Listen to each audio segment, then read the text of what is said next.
How's it going, everyone? Welcome back to the channel. So in today's video, we're going to be going over the 2022 and onward Civics. This is a 23 model year with the 2.0 non-turbo. We will cover both 2.0 and the 1.5T, but this video will be good for anybody who currently has a lease and wants to possibly buy it out or is in the market for one. And we're just going to cover some of the things I'm personally seeing at my dealership. If you're a tech and you've seen some other things, make sure you drop a comment down below so we could educate the community. Also, if you're a current owner and you have had some issues or it's been issue free, also make sure you drop a comment down below once again so we could educate the community and just give any potential buyers the most information out there. So I will say, when purchasing one of these vehicles or any other vehicle, it is imperative that you do purchase their extended warranty. Don't go with the aftermarket ones. Usually they end up covering nothing. We see it here at my current dealership all the time. When you purchase Honda Care, depending on the package you choose, usually one repair will end up paying itself out. So that being said, let's go ahead and get started. Recently released was an EPS recall, and what we have to do essentially is look at the sticker on the EPS control unit and see if it applies. If it does, then we will replace the EPS motor along with one or two tires if the tires are rubbing on the control arms. So that only affects touring and sport models 22 to 24, not the other trims at this time. If that warranty gets extended into those trims, then obviously I will post it with an updated video if needed. So now let's go ahead and get started with some of the issues. This is a 2.0T. I love the fact that there's an abundance of room here to work with versus the previous generation, which was really tight. Specifically, the front end was pushed closer to the engine and made anything to do on this side very difficult. Now, we are seeing some rodent damage, as I had mentioned when these vehicles first came out. We have seen some rodent damage right over here, and it's nice that Honda at least covers this engine with this cover.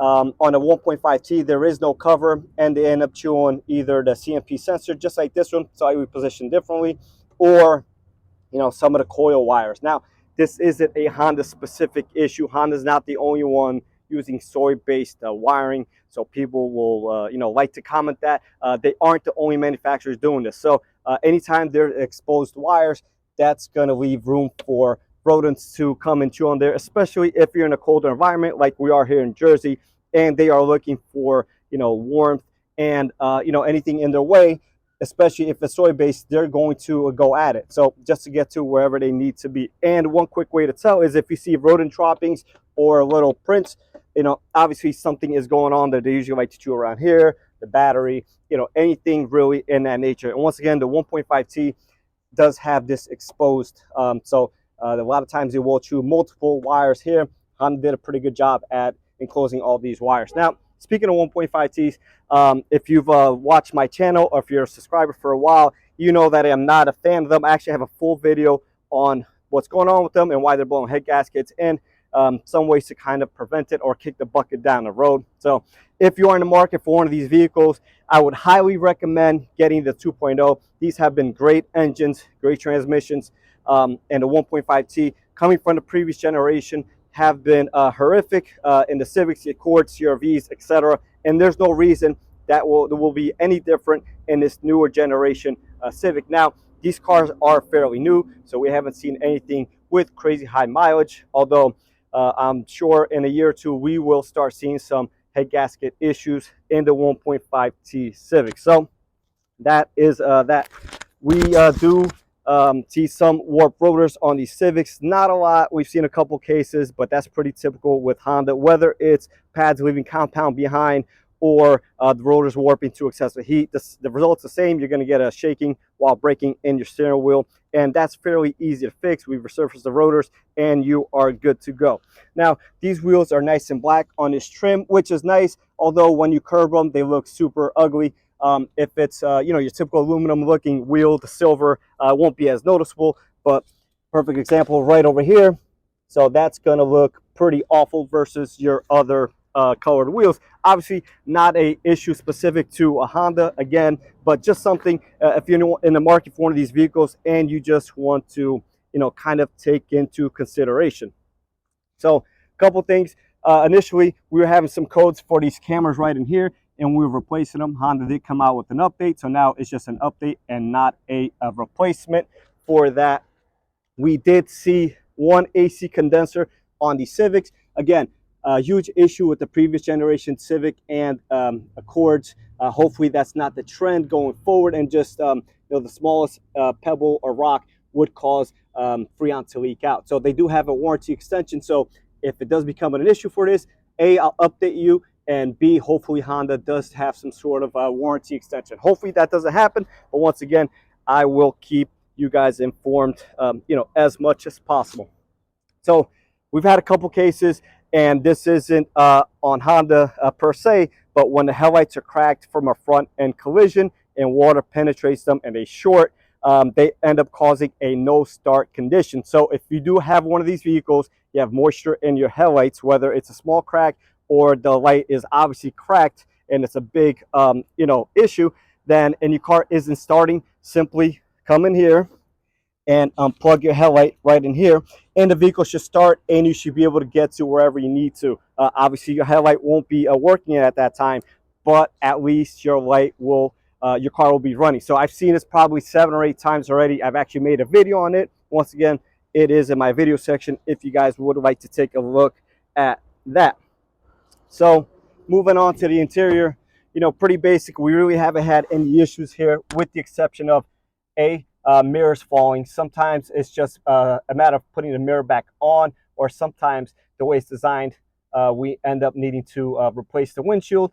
Doesn't happen a lot, but I don't know if it's from excessive weight on the mirror itself that causes that, but it is a pretty terrible design in my opinion, and hopefully doesn't become a long-term issue. I've also had a couple of cars where the brake switch, so this is a pedal, there's a brake switch attached to it, where it have failed, either causing a no start condition or causing a code with multiple lights on the dashboard.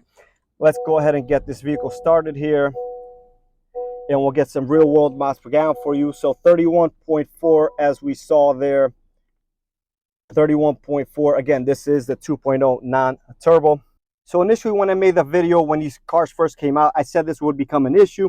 And so far we have seen 2 failed switches of these, and either whether due to crumbs of food or liquid damage. The 2 we had were liquid damage, but we can see here some crumbs starting to collect in here, and what you can do is just try to blow it out. But anyways, eventually these will collect enough and cause these switches to either jam or just get stuck and be inoperative, and cause sometimes the parking brake to stay on, and you won't be able to disengage it and drive the car, and you will have to tow it. Now the 2 we had were liquid damage once again, and we had to replace them, and it had a whole bunch of failure codes on the dashboard, and yeah, there was no saving them at that point. We had to replace them. So I think the cup holder placement is bad, or the switch placement, whatever you want to pick at it. But I think they could have easily put these switches right over here or over here in these 2 empty spots, and they chose to put it here. I don't know why, but it will become an issue, because obviously we're going to drink, we're going to eat in the car, and stuff's naturally going to fall into here and damage the switch, and that will not be covered by a Honda at that point.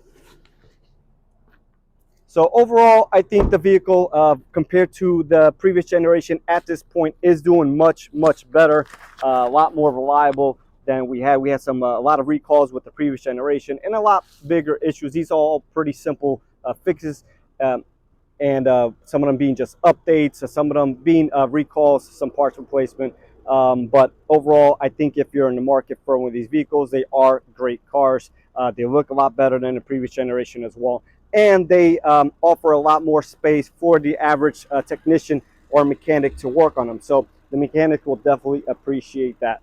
So once again, if you're in the market for one of these vehicles, I think you should buy with confidence. You should definitely purchase Honda Care extended warranty, and there's a couple different plans you could pick for them. But once again, I think that one big failure will pay for itself, and you won't regret that. So I'm gonna wrap this video, guys. If you guys have something that you wanted to add to the video, something you're seeing, something of your personal experience, or if you have any questions, make sure you do drop a comment down below, and I'll try to answer each and every question. With that being said, guys, I'll catch you on the next one.